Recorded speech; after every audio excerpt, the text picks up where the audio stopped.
બાગાયત ખાતા તરફથી ખેડૂતોને ફળ પાકોના વાવેતર માટે અલગ અલગ સહાયો આપવામાં આવતી હોય છે.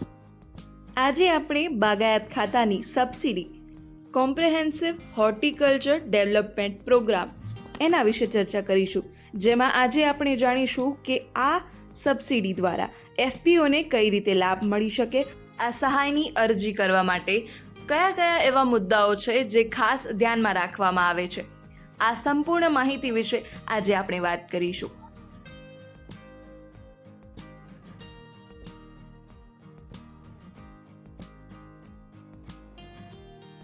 Comprehensive horticulture development diet. હવે આ યોજના જે કરી એ ખેડૂત મિત્રો માટે પણ છે અને એફપીઓ ફાર્મર પ્રોડ્યુસર ઓર્ગેનાઇઝેશન. હવે ફાર્મર પ્રોડ્યુસર ઓર્ગેનાઇઝેશન એ એવી સંસ્થા છે, વન ટાઈપ ઓફ એનજીઓ.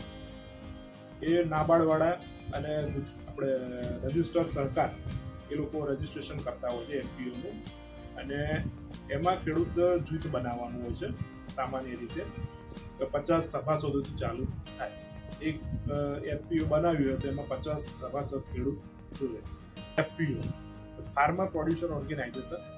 એફપીઓમાં પણ આ જ કરવાનું, પણ એફપીઓ માટે શરત થોડી અલગ છે. એ લોકો 4 હેક્ટર જમીન જોવે, વધુમાં વધુ 50 હેક્ટર. પહેલો criteria.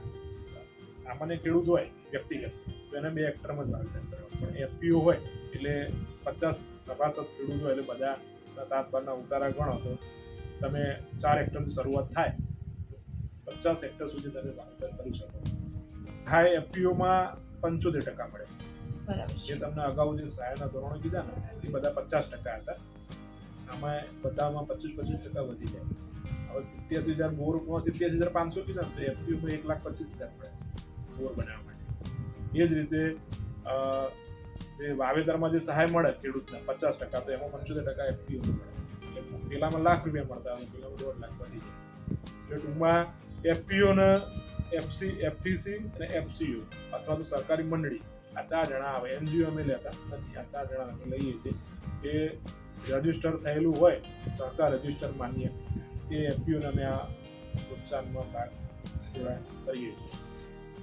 Comprehensive horticulture development programme આ એક એવી સહાય છે જેમાં બાગાયત ફળ પાકોનું વાવેતર કરતા ખેડૂતોને 50% સબસિડી મળી રહે છે. આ ઉપરાંત ફાર્મર પ્રોડ્યુસર કંપનીને 75% જેટલી સહાય આ યોજના થકી મળી શકે છે. ખેડૂતો માટે આ યોજના કોમ્બો ઓફર તરીકે કામ કરતી હોય છે.